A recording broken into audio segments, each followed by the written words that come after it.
నమస్కారం. ETV life ఆధ్యాత్మిక channel తీర్థయాత్ర కార్యక్రమానికి స్వాగతం. పరమశివుడు ఆవిర్భవించిన మహిమాన్వితమైన క్షేత్రాలు పంచారామాలుగా, పంచభూత లింగాలుగా, పంచకేదారాలుగా విరాజిల్లుతున్నాయి. అలాగే ఆ స్వామి జ్యోతి రూపంలో ఆవిర్భవించిన మహాక్షేత్రాలు ద్వాదశ జ్యోతిర్లింగాలుగా వెలుగొందుతున్నాయి. అలాంటి జ్యోతిర్లింగ క్షేత్రాలలో ఒకటిగా మహారాష్ట్రలోని పరళి కనిపిస్తుంది. ఇక్కడ కొలువైన శ్రీ వైద్యనాథేశ్వర క్షేత్రమే నేటి మన తీర్థయాత్ర.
వేదాలను అర్థం చేసుకున్న తరువాత, పురాణాలను చదివిన తరువాత ఈ బ్రహ్మాండమంతా ఆవరించి ఉన్నది ఆ విశ్వేశ్వరుడే అనే విషయం అర్థమవుతుంది. ఈ ఈశ్వర చైతన్యమే ప్రతి జీవిని నడిపిస్తుందనే విషయం బోధపడుతుంది. అలాంటి ఆ స్వామి శ్రీ వైద్యనాథేశ్వరుడిగా ఆవిర్భవించిన పరళి మహిమల ధామమే నిలుస్తోంది. మదిమదిని మహాదేవుడి మందిరంగా మారుస్తుంది. లోకంలో ప్రతి జీవి ప్రయాణం ఎక్కడ్నుంచైతే మొదలవుతుందో, ఎక్కడైతే ముగుస్తుందో ఆ స్థానంలో నిలిచి కనిపించేవాడే నీలకంఠుడు. ఆ కేంద్ర బిందువును ఆధారంగా చేసుకుని జీవులన్నీ సంచరిస్తూ ఉంటాయి. ప్రకృతిని ఆదేశించేది ఆయనే, ప్రళయాన్ని శాసించేది ఆయనే. అలాంటి ఆ స్వామి దేశంలోని వివిధ ప్రదేశాల్లో జ్యోతిర్లింగాలుగా ఆవిర్భవించాడు. సాక్షాత్తు శివస్వరూపంగా భావించే ఈ క్షేత్రాలు ఆధ్యాత్మిక కేంద్రాలుగా అలరారుతున్నాయి. ద్వాదశ జ్యోతిర్లింగాలలో పరమేశ్వరుడు ఒక్కో ప్రదేశంలో ఒక్కో పేరుతో పూజాభిషేకాలు అందుకుంటున్నాడు. అలా పరళి క్షేత్రంలో స్వామి వైద్యనాథేశ్వరుడిగా పిలువబడుతున్నాడు. భక్తజన కోటి చేత నిత్య నీరాజనాలు అందుకుంటున్నాడు. జార్ఖండ్ రాష్ట్రంలోని దేవఘర్ని 5వ జ్యోతిర్లింగంగా చెబుతుంటారు. అక్కడ సదాశివుడు వైద్యనాథేశ్వరుడిగా పిలువబడుతుంటాడు. ఆ వరుసలోనే పరళి వైద్యనాథేశ్వరుడు కూడా కొలువబడుతున్నాడు.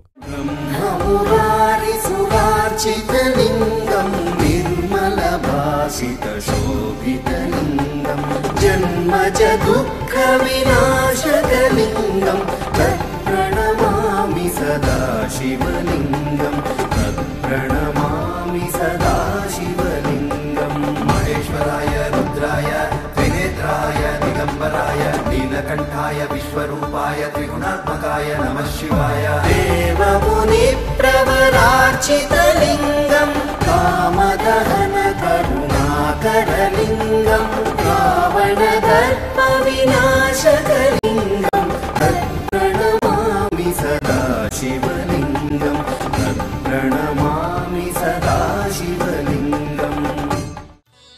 పరమశివుడు కైలాసగిరిపై ధ్యానముద్రలో ఉంటాడు అని ఆధ్యాత్మిక గ్రంథాలు చెబుతున్నాయి. అలాంటి ఆ స్వామి ఆవిర్భవించిన క్షేత్రాలను ఆయన నివాస స్థానాలుగా చెబుతుంటారు. సాధారణ శివాలయాలకు సంబంధించిన ధ్వజస్తంభం కనిపిస్తేనే అది దాటేంతవరకు పాదరక్షలు లేకుండా నడవాలని శాస్త్రాలు చెబుతున్నాయి. అలాంటిది ఇక జ్యోతిర్లింగాలకి సంబంధించిన క్షేత్రాల విషయంలో ఎలా ఉండాలి అనేది అర్థం చేసుకోవచ్చు. పరళి క్షేత్రానికి చేరుకునేటప్పుడు అలసట ఎంత మాత్రం తెలియదు. ఎటు చూసినా పచ్చగా పరుచుకున్న కొండలు, వాటిని అభిషేకిస్తూ జాలువారే జలపాతాలు, విశ్వనాథుడికి వింజామర వీస్తున్నట్టుగా అనిపించే పొలాల మీదుగా వెళ్లే పచ్చిగాలి, స్వామివారి నివాసం తనకు బాగా తెలుసన్నట్టుగా మనలను వెంట తీసుకొని వెళ్లే తారు రోడ్డు. అలా ఈ ప్రయాణమంతా కూడా అనుభూతులతో నిండిన హృదయాన్ని శివయ్య పాదాల చెంత విప్పుతుంది. పరళి క్షేత్రంలో అడుగుపెట్టాలంటే శివుడి అనుమతి ఉండాలి, ఆయన అనుగ్రహం ఉండాలి, ముఖ్యంగా ఆయనతో అనుబంధం ఉండాలి. భక్తి శ్రద్ధలు కలిగిన వారికే సదాశివుడితో సాన్నిహిత్యం ఏర్పడుతుంది. అలాంటి వారికే ఈ క్షేత్రంలో అడుగుపెట్టే అదృష్టం కలుగుతుంది. అడుగుపెట్టిన ప్రతి గుండె గూటిలో ఆదిదేవుడి జ్యోతి స్వరూపం వెలుగుతుంది. నమ శివ ధిమి ధిమి ధిమి ధిమి తాండవ శంకర ఓం నమ శివ హర హర హర హర భక్తవ శంకర ఓం నమ శివ శివ శివ శివ శివ జంగమ దేవర ఓం నమ శివ భవహర పురహర మంగళదాయక ఓం ఫాలాగ్నిలోచన పాపాభీతారణ ఫాలించరావయ శంభో శంకర శేఖర నాగేంద్రభూషణ దీవించరావయ శంభో శంకర నమ శివ ధిమి ధిమి ధిమి ధిమి తాండవ శంకర ఓం నమ శివ హర హర హర హర భక్తవ శంకర ఓం. నామరూపాలకు అతీతుడైన వాడు శివుడు. అగోచరుడైన అంతటా ఆవరించి ఉన్నవాడు భవుడు. సర్వశక్తి సమన్వితుడైన ఆ స్వామి విశ్వాత్మగా తన తత్వాన్ని చాటుతున్నాడు.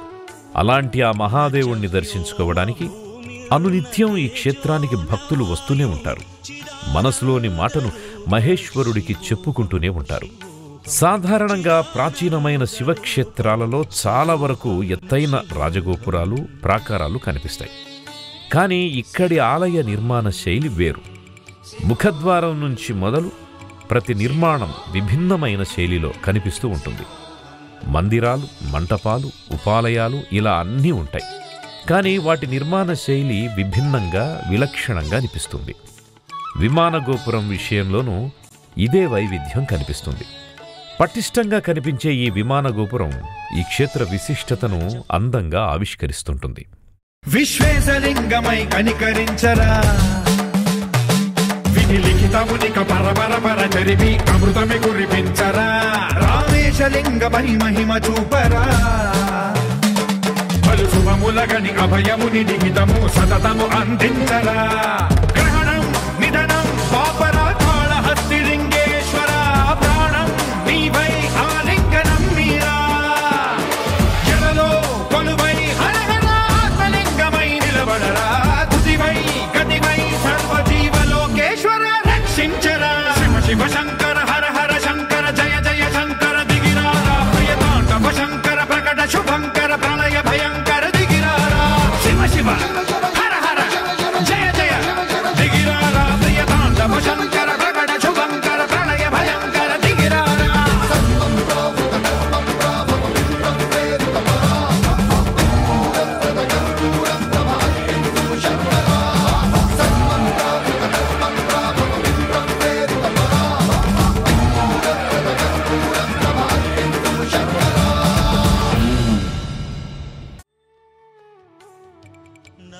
కన్యాకుమారికి ఉజ్జయిని క్షేత్రానికి మధ్య అడ్డుగా ఒక రేఖ గీస్తే ఆ రేఖ మధ్యలో ఈ క్షేత్రం కనిపిస్తుందట. అందువలన ఈ క్షేత్రానికి మధ్యరేఖ అనే పేరు కూడా ఉంది. అలాగే కాంతిరేఖ, వైజయంతి, అపూర్వ కాశీ అనే పేర్లు కూడా ఈ క్షేత్రానికి గల పూర్వనామాలుగా కనిపిస్తాయి. పరమేశ్వరుడు కొలువైన క్షేత్రాలు ఆయన లీలా విశేషాలకు వేదికగా, మహిమల మాలికగా కనిపిస్తాయి. ఆ జాబితాలో పరవశింపజేసే క్షేత్రమే పరళి. పరిమళించే తీర్థమే పరళి. శివుడు అనేక నామాలతో విరాజిల్లుతున్న శర్వుడు, భవుడు, రుద్రుడు, భీముడు, పశుపతి, ఈశానుడు, ఉగ్రుడు, మహాదేవుడు అనే అష్టమూర్తి రూపాలుగా వెలుగొందుతున్న ఆయన తత్వం మాత్రం ఒకటే. అదే శివతత్వం. అదే అమృతత్వం. దోసెడు నీళ్లతో అభిషేకిస్తే చాలు మురిసిపోతాడు ఆ శివయ్య. అడవి పూలతో అర్చిస్తే చాలు కొండంత దేవుడు కొవ్వొత్తిలా కరిగిపోతాడు. పసిబిడ్డలా చెంతకు చేరిపోతాడు. అలా అనుగ్రహించే ఆ దేవదేవుడి కోసమే సుదూర ప్రాంతాల నుంచి భక్తులు ఇక్కడికి తరలి వస్తుంటారు. కొన్ని వందల మంది ఒక్కసారిగా నడవడానికి వీలుగా ఈ ఆలయం మెట్లు కనిపిస్తాయి. విశాలమైన మెట్ల మార్గాన్ని చూస్తే మెట్లన్నీ పైనుంచి కిందకు ప్రవహిస్తున్నాయా అన్నట్టుగా అనిపిస్తుంది. ముఖద్వారాన్ని దాటుకుని లోపలికి వెళ్లగానే భక్తిభావ పరిమళమేదో మనల్ని చుట్టుముడుతుంది. దివ్యమైన అనుభూతి లోకంలోకి అడుగు పెట్టే వరకు పట్టుబడుతుంది. అలాంటి ఆ స్వామి ఆలయంలోకి ప్రవేశించగానే సువిశాలమైన ప్రదక్షిణ మార్గంతో పాటు మణిహారంలా అనిపించే మందిరాలు కనిపిస్తాయి. గర్భాలయానికి ఎదురుగా నందీశ్వరుడు, భృంగి కనిపిస్తారు.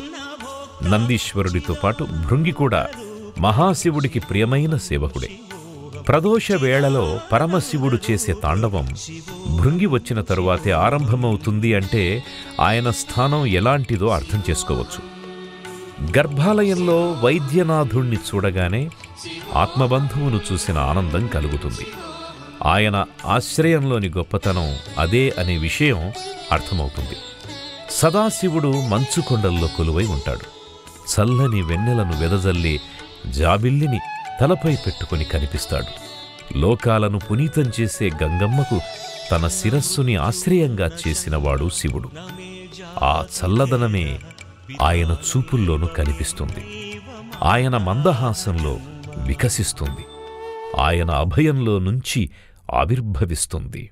నమః శివాయ నమః శివాయ ఓం నమః శివాయ నమః శివాయ నమః శివాయ ఓం నమః శివాయ సర్వసుగంధి సులేపితలింగం బుద్ధి వివర్ధన కారణలింగం సిద్ధసురాసురవందితలింగం తత్ప్రణమామి సదా శివలింగం తత్ప్రణమామి సదా శివలింగం మహేశ్వరాయ రుద్రాయ త్రినేత్రాయ దిగంబరాయ నీలకంఠాయ విశ్వరూపాయ త్రిగుణాత్మకాయ నమః శివాయ కనక మహామణి భూషితలింగం అణిపతి వేష్టిత శోభితలింగం దక్షసుయజ్ఞ వినాశనలింగం తత్ప్రణమామి సదా శివలింగం తత్ప్రణమామి సదా శివలింగం.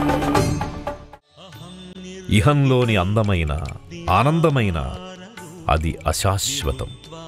శాశ్వతమైనవి ఆ పరమేశ్వరుడి పాదపద్మాలే.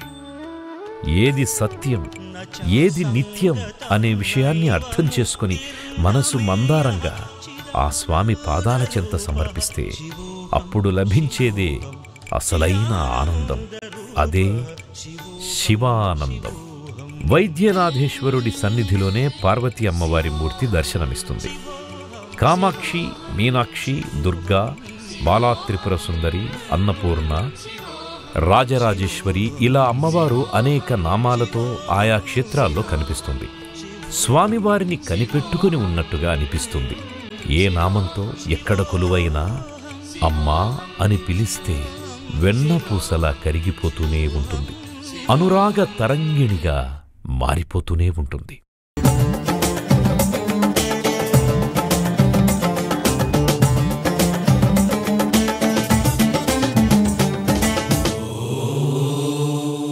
సకల జీవముల మదిని దీపమై జగములేలెదవు సర్వేశాసుర గంగవర్ధ ఘన జటాజూట ప్రణవార్ధ రూప శృతి సంచార తవ చరణ పద్మముల సేవనాదనుచు శరణు కోరితిని భూతేశ చిరుమందహాస హిమ శైలవాస గిరిజార్ధ దేహ జన సమ్మోహ శివ పూజలేమియు తెలియని మాపై కరుణ చూపరా ఆత్మేశ నిను కనుల చూసిన నరులకు లేదు జనన బంధము విశ్వేశ నీ త్రినేత్రమీ మనస్సునా మనిషికి జ్వలించురా చలించగా నిలుపక త్రికాలము లయించురా తెరువగా అనంతమై సృజించురా స్థిరముగ నదులకు జరులకు నడకలు శివుడని గ్రహముల కతులకు ఇరుసే హరుడని ఋతువుల మార్పుకు హేతువు భవుడని తెలిసిన మనుజుని జన్మము ధన్యమురా.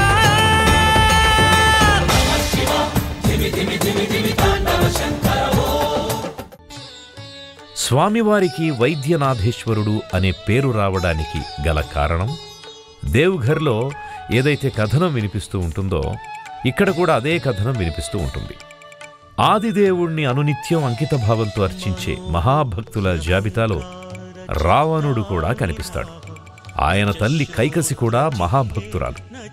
తల్లి పట్ల రావణుడికి అపారమైన ప్రేమానురాగాలుండేవి. అందువలన ఆయన తన తల్లి అనునిత్యం పూజించుకోవడానికి గాను శివుడి ఆత్మలింగాన్ని తీసుకురావాలని నిర్ణయించుకుంటాడు. పరమశివుడి సాక్షాత్కారాన్ని కోరుతూ కఠోరమైన తపస్సును చేయడం ఆరంభిస్తాడు. స్వామివారు ప్రత్యక్షం కాకపోవడంతో తన తలలను ఒక్కొక్కటిగా పుష్పాలుగా సమర్పించడం మొదలు పెడతాడు. 10వ తలను కూడా ఖండించుకోవడానికి ఆయన ప్రయత్నిస్తున్న సమయంలో శంకరుడు ప్రత్యక్షమవుతాడు. రావణుడి భక్తిని మెచ్చుకున్న శివుడు ఆయన బాధను తొలగిస్తూ ఖండించబడ్డ 9 తలలను తిరిగి యథాస్థానంలో ఉంచుతాడు. తలలను ఖండించుకున్న కారణంగా రావణుడు పొందిన బాధను సాంబశివుడు తొలగించిన ప్రదేశమిది. అందువల్లనే స్వామిని వైద్యనాథేశ్వరుడిగా పూజిస్తుంటారు. రావణుడి భక్తికి మెచ్చిన ఆయనకి తన ఆత్మలింగాన్నిచ్చిన ప్రదేశం ఇదే అనే ఒక విశ్వాసం కారణంగా ఇక్కడ స్వామివారు ప్రత్యక్షంగా కొలువై ఉన్నాడని భావిస్తుంటారు. అనారోగ్యంతో బాధలు పడుతున్న వారు స్వామి దర్శనం చేసుకుని ఉపశమనం పొందుతుంటారు. పరళీ క్షేత్రం విరాజిల్లుతున్న ఈ పరిసర ప్రాంతాలన్నీ కూడా అనేక ఔషధ గుణాలున్న మొక్కలు ఉండేవట. మహర్షుల కాలము నుంచి ఇక్కడి మొక్కలను వైద్యానికి ఉపయోగించేవరట. అది కూడా శివయ్య అనుగ్రహమేనని, అది ఈ క్షేత్ర విశేషాలతో ఒకటిగా నిలిచిందని చెబుతారు. ఈ కారణంగా కూడా స్వామికి వైద్యనాథుడిగా పిలుచుకుంటూ ఉంటారు.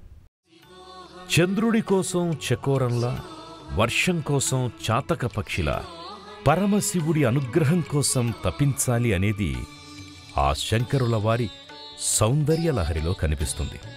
శివయ్య పట్ల ఎలాంటి భక్తిని కలిగి ఉండాలి, ఎలా ఆ స్వామి అనుగ్రహాన్ని పొందాలి అనేది నాయనారుల చరిత్రను గురించి తెలుసుకుంటే అర్థమవుతుంది. భగవంతుడందించిన ఈ జీవితాన్ని ఆయనకెలా అర్పించాలి అనే విషయాలకు వారి జీవితాలే నిలువెత్తు నిదర్శనాలు. శివాయ పరమేశ్వరాయ చంద్రశేఖరాయ నమో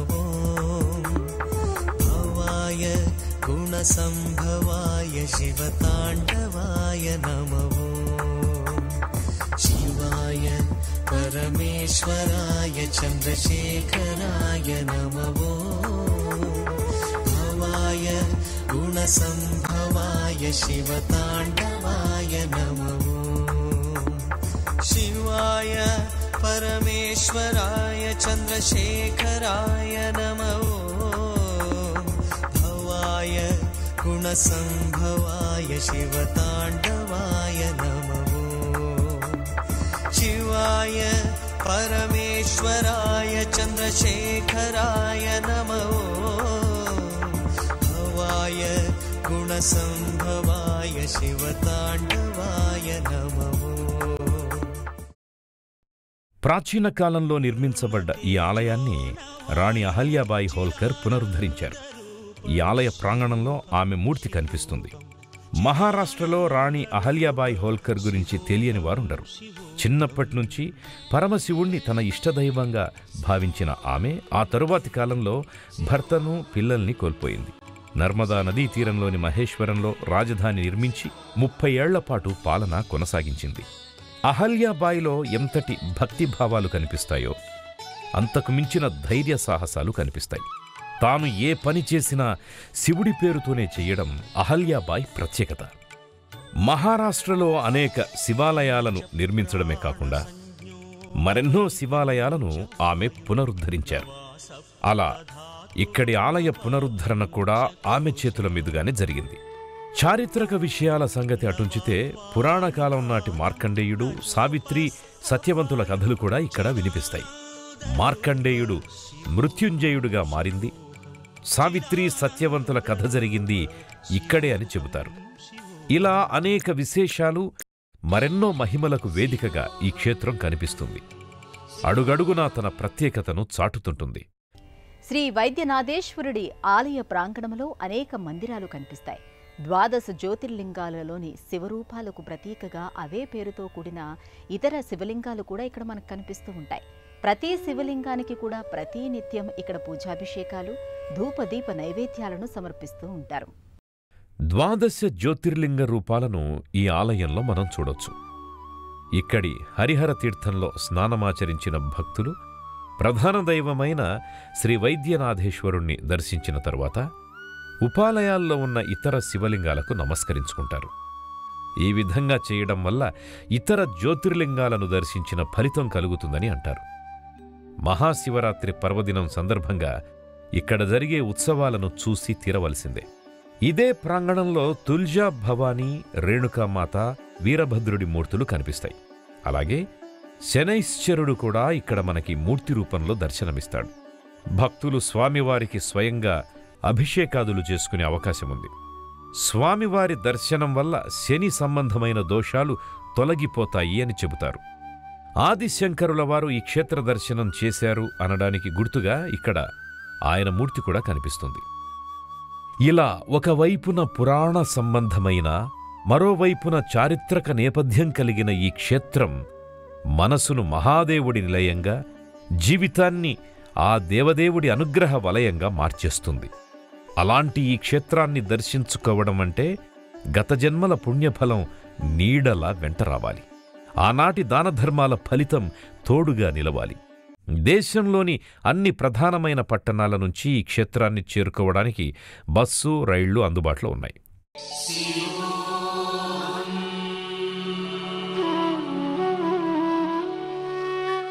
ఈటీవీ లైఫ్ ఆధ్యాత్మిక ఛానల్ తీర్థయాత్ర కార్యక్రమంలో మరో క్షేత్ర సందర్శనంతో మళ్ళీ కలుసుకుందాం. అంతవరకు సెలవు. నమస్కారం.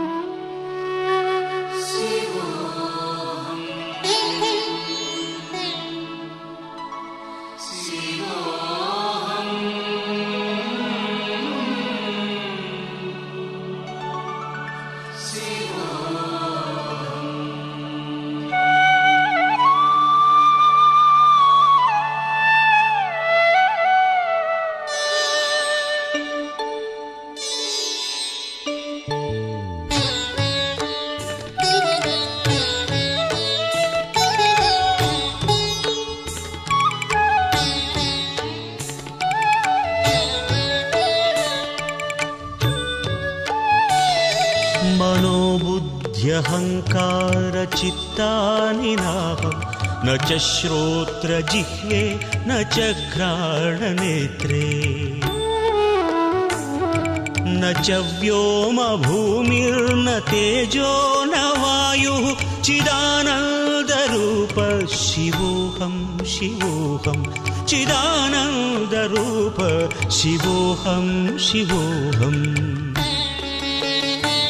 ఈ కార్యక్రమాన్ని తిరిగి చూడాలనుకుంటే www.youtube.com/@ETV Life Spiritual లో చూడవచ్చు.